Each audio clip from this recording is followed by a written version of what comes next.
everybody. This is a short discussion about the 9th and 10th grade All East Technical Etude for 2020 and 21.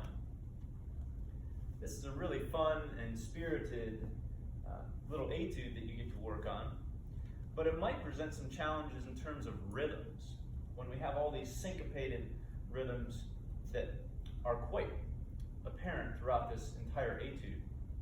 One of my biggest suggestions would be to start practicing it without the ties that you have in the first measure, the second measure, the third measure going into the fourth measure.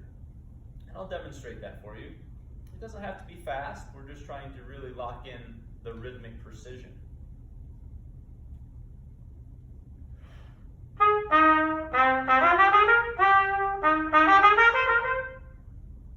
Once more.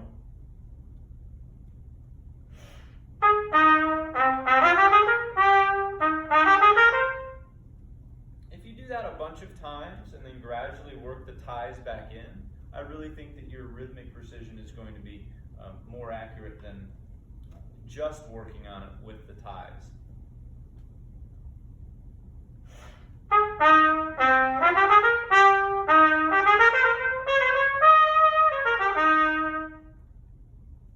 So that's one thing you can do to practice this work.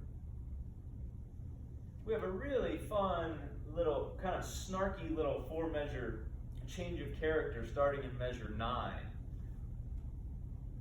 So try to bring out that those 16ths and then the accent that you have on beat 4 in each of those measures. I think it's a nice change of contrast to the spirited kind of dance feel that you have at the beginning and the end. And then right away, change back into character at measure 13 because we go back to the opening material.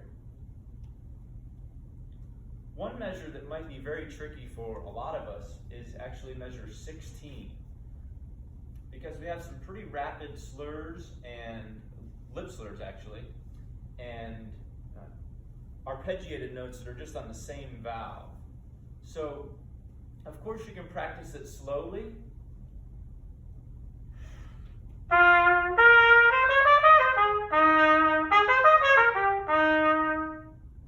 Or even slower if you need to. But another thing that you can think about doing is trying to address that technique in your fundamentals and your daily exercises. One very specific exercise that would apply here is from the Clark exercise number 3. If you could play that in B-flat major really fluently, both slurred and tongued,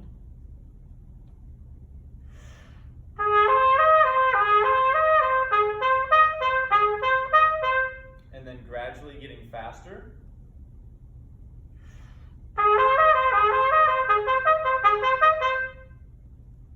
If you do that again and again in your practice, then actually applying that technique to measure 16 shouldn't be that big of a deal.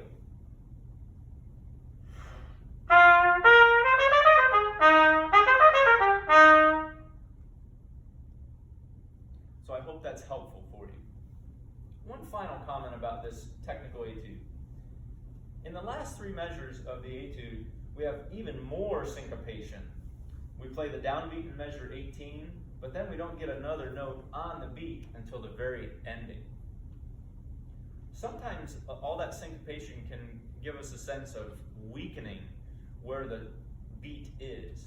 And so I found myself actually trying to move the crescendo a little bit earlier, just to really just drive the intensity toward the end of this etude, so it doesn't sound like it comes out of nowhere. And that's it. I hope these tips are helpful, and in just a moment I'll give you a full performance of the technical etude.